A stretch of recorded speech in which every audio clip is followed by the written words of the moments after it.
Reports are saying that the police have caught the Manhattan assassin Luigi Mangione, who shot the United Healthcare CEO last week. And it's still ongoing, so we don't have all the information. So today, I'm just going to shoot from the hip. No pun intended. You can't say that. Sir, you can't Is he allowed to say that? Say it louder. So here we have a post from X, from Peruvian Bull, that says, let me get this straight. The killer is Luigi Mangione, Ivy League grad with a degree in comp sci, an avid reader, and an active contributor on GitHub. That's where people upload their code and stuff. He has a 130 plus IQ, but he takes off his mask at a Starbucks to flirt with an employee. Then an hour later goes and calmly kills the CEO of a major healthcare company and rides away on a bike. They said that he rode off on a bike through Central Park, like on some SVU shit. It's crazy. A week later, goes to a local McDonald's where he brings the murder weapon, the ghost gun. They said they found it in his backpack. The fake ID he used to check into a hotel. They actually said he stayed at a hostel.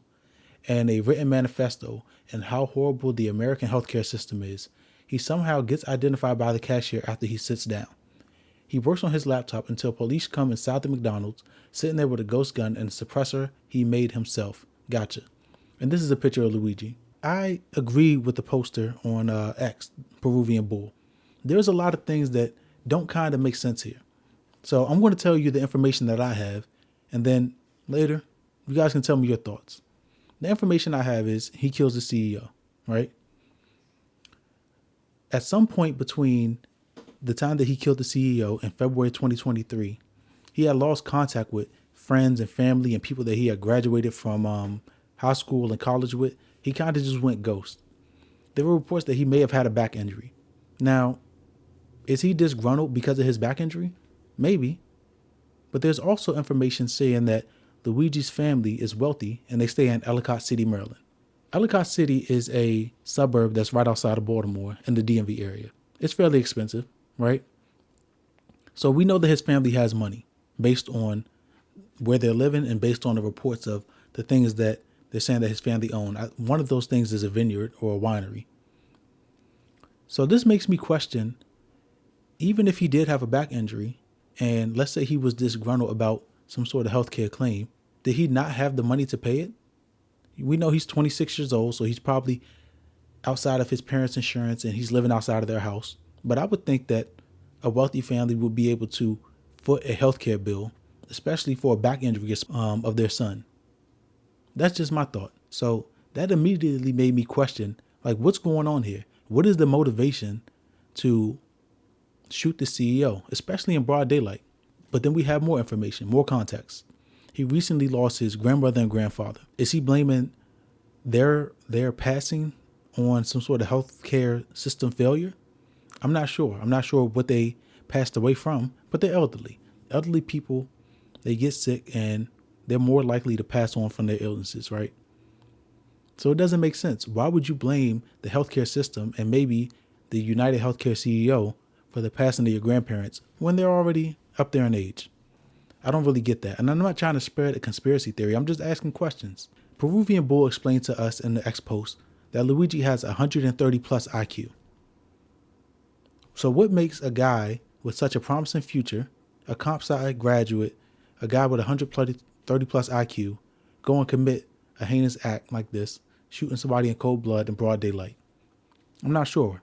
We usually expect this type of behavior in low income areas where there's more low income areas and people are fighting for resources. That's where we've been conditioned to expect this type of behavior, not in Manhattan in broad daylight. So once again, I ask, what is going on here? What happened to Luigi Mangione that made him have a ghost gun, travel to Manhattan, shoot somebody and ride off on a bike like he's J. Cole? I don't understand it. We did talk earlier about the fact that he hasn't been communicating with his friends and family as much. So maybe he's isolated. We don't know what type of content he's consuming online, what kind of thoughts are going on in his head. When he was arraigned, the judge asked Luigi if he had any mental health issues. He has none documented, but that doesn't mean that he doesn't have mental health issues. That just means that none are documented. So let's see if they do a psychological evaluation and there's more going on here. Then we have to talk about his travel from Manhattan all the way to Pennsylvania where he was arrested.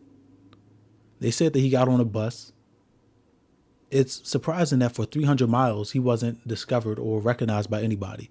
They said that he had pulled down his mask and somebody had snapped a picture of him, or some system had snapped a picture of him. And at some point, he ended up in McDonald's where he was recognized.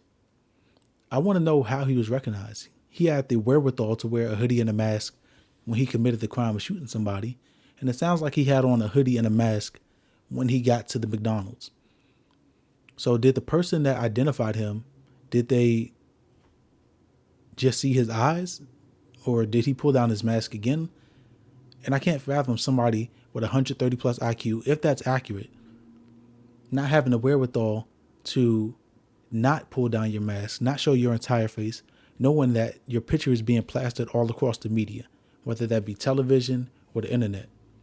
Your face is being plastered all across the media, and you don't have the wherewithal to not show your entire face, but you knew not to do that at the time that you committed the shooting. On top of that, when the police come to arrest you, you have the knowledge of building a ghost gun and a silencer, but don't have the intelligence to ditch it in between Manhattan and Pennsylvania where you were picked up. Now, of course, I'm not saying this is a conspiracy.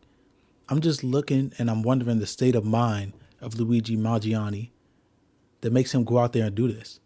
A promising future, right? He is a graduate from comp sci, a reported 131 IQ, comes from a wealthy family. How do you end up on a Manhattan street with a ghost gun and a silencer that you built, killing the CEO of a healthcare company that you may or may not have been denied from? We don't have that information yet. Hopefully we get that information. I just don't understand. I would like to see where this case goes, and I'm probably going to continue to make videos and report on it and talk about it as the story develops.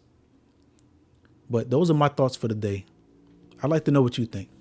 And if you like the video, subscribe to meet me back here for the next conversation. And if you have thoughts, let the world know. This is the place for discourse. Till next time. Peace.